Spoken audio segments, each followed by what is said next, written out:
নেছে আপোনাৰ কি হয়? হাজবেন্ড কি নাম আছিল তেখেতৰ? মোস্তফা শেখ। কেতিয়া গৈছিল এইডোখৰ? ৰবিবাৰ দিন সকালে গেছে বাইতেনে 5টাত, হয়, সোমবাৰে কামে সোমাইছে। আচ্ছা। এতিয়া আৰ জলতেনে বাড়াবাৰ নোৱাৰো। আগতেও গৈছিল নেকি কাম কৰি? আগো তো গেছে কাম করে আইছে বাইত। আহিছিল। হ্যাঁ, পেটের দুঃখী তো যা বাস কাছতে পড়াবার চেষ্টা করতেছে, খাওয়ানি চেষ্টা করতেছে, কত ভাগে ই করবার লেগে ই করে গেছে, এখন তো আল্লাহ দিল না। এখন যাই অনুদান করে যাই দেহ করুক, সরকারের সব আমার সহায় সংযোগ না করলে আমি কীভাবে করে চলবো? আমার এভাবে করে কেন করবো?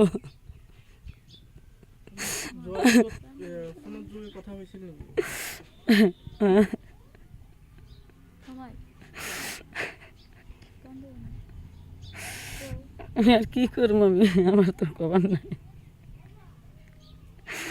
কি ক'ব যিহেতু যে দৰঙৰ তিনিজনকৈ শ্ৰমিক আবদ্ধ হৈছিলে কয়লা খনিত, কি ক'ব আপুনি?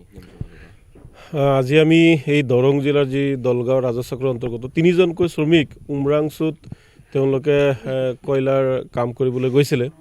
আমি তেওঁলোকৰ নেমচুৰ এটা প্ৰতিনিধিলৈ আমি খবৰ ল'লোঁ।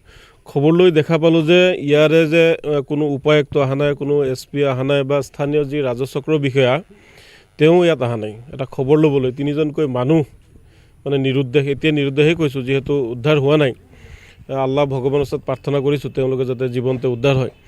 কিন্তু অতি দুখৰ কথা যে মুখ্যমন্ত্ৰী ডাঙৰীয়াই যেতিয়া শূন্য সহনশীলতা বুলি কৈ আছে, ঠিক তেনেকৈ অসমৰ বিভিন্ন ঠাইত উমৰাংচুকে আৰম্ভ কৰি দিহিং পাটকাইকে আৰম্ভ কৰি বিভিন্ন ঠাইত এতিয়া অবৈধ কয়লাৰ চিণ্ডিকেট চলাই আছে, অবৈধ কয়লাৰ বজাৰ চলি আছে, অবৈধ কয়লাৰ মাফিয়া ৰাজ চলি আছে।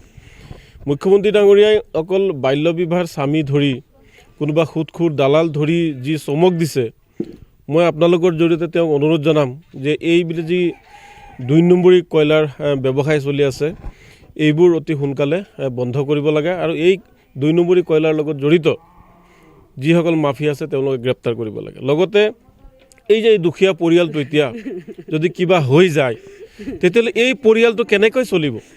আমি আপোনালোকৰ জৰিয়তে অসম চৰকাৰক দাবী জনাম, অনুৰোধ জনাম যে পৰিয়ালটো চলিবৰ কাৰণে 50 লাখ টকাৰ এটা আৰ্থিক সাহায্য তেওঁলোকে পৰিয়ালটোক দিব লাগে। ল'ৰা ছোৱালী আছে, বিদ্যালয় পঢ়ি আছে, মেট্ৰিকৰ ছাত্ৰী আছে, গতিকে তেওঁলোকৰ জীৱনলৈ অন্ধকাৰ নামি আহিব।